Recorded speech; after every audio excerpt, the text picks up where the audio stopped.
Halo, apa kabar semuanya? Masih dengan podcastnya Catatan Ini Nuria.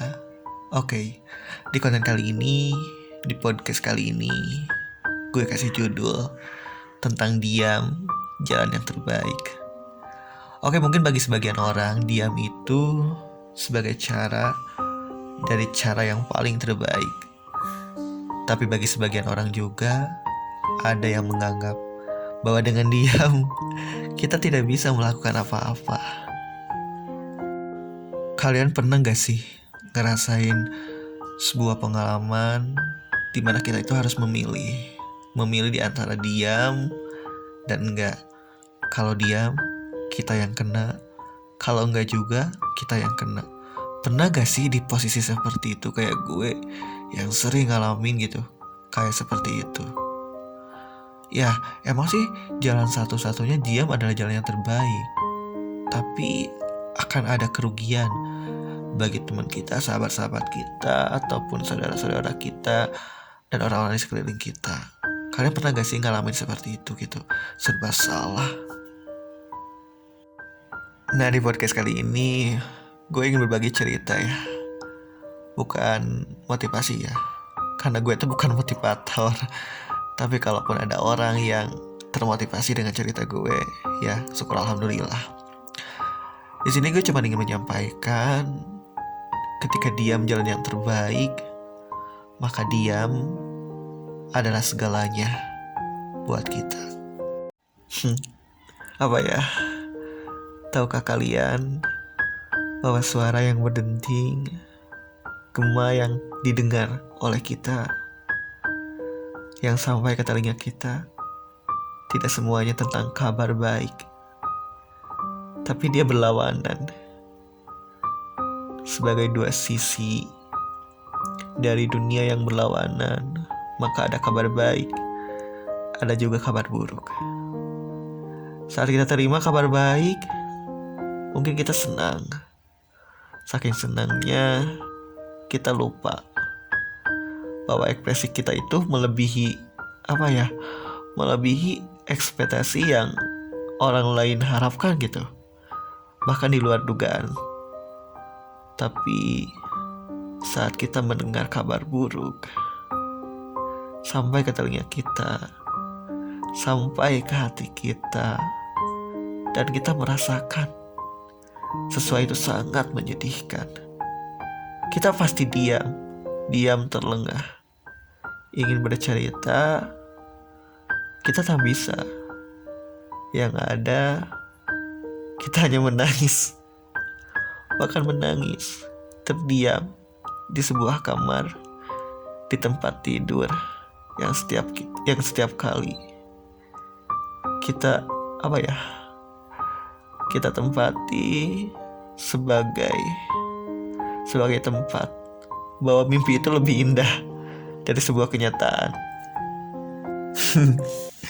Iya sih, dari dulu kebanyakan orang menganggap kamar itu adalah sebagai sesuatu yang bisa mengekspresikan segala kediaman kita.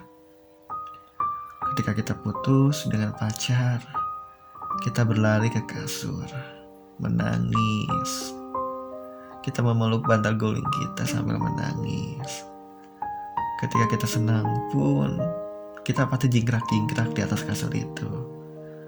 Entah itu menerima pesan dari pacar tentang perhatiannya, atau apalah itu. Tapi yang jelas, ketika sebuah ruangan itu mengekspresikan, menggambarkan tentang kesedihan kita, yang kita lakukan pasti hanya terdiam. Karena mungkin bagi sebagian orang, karena mungkin bagi hati kalian itu pada saat itu, diam adalah jalan yang terbaik agar hati merasa lebih tenang.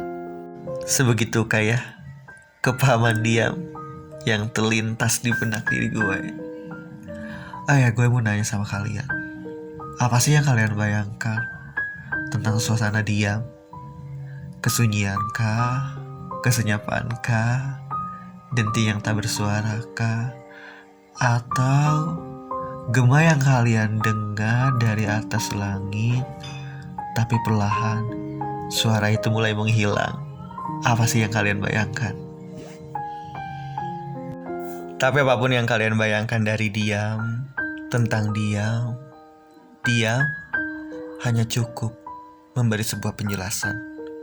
Bahkan tak perlu memberi penjelasan, karena dengan diam pun semua sudah jelas.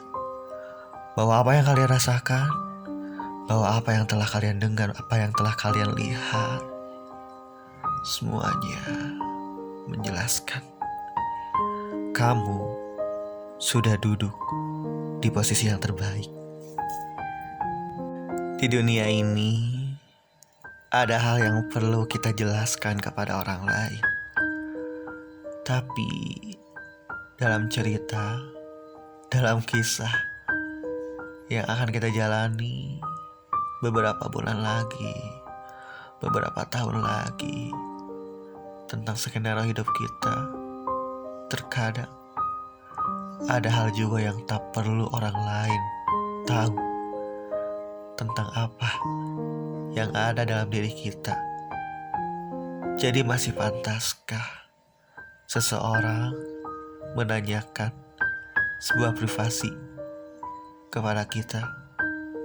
Masih pantaskah seseorang ingin mendalami apa yang ada dari isi hati kita? Padahal tanpa mendalaminya, dia sudah tahu bahwa sampai kapanpun, sejauh apapun dia melangkah untuk mengetahui isi dari hati kita, dia tidak akan pernah tahu. Yang tahu cuman Tuhan dan diri kita. Jadi ketika banyak orang yang mempertanyakan, kenapa kita harus seperti ini? Kenapa ya dia harus seperti itu? Kalian tak usah risau, karena pada akhirnya kalian hanya cukup diam untuk menghadapi orang-orang yang sok tahu. Jadi pada intinya, di akhir podcast kali ini, kalian boleh saja mencari tahu, tapi kalian tidak diharuskan sok tahu. Kalau kalian ingin sok tahu, jalan yang terbaik bukan mencari, tapi berhenti dan diam sebagai jalan yang terbaik.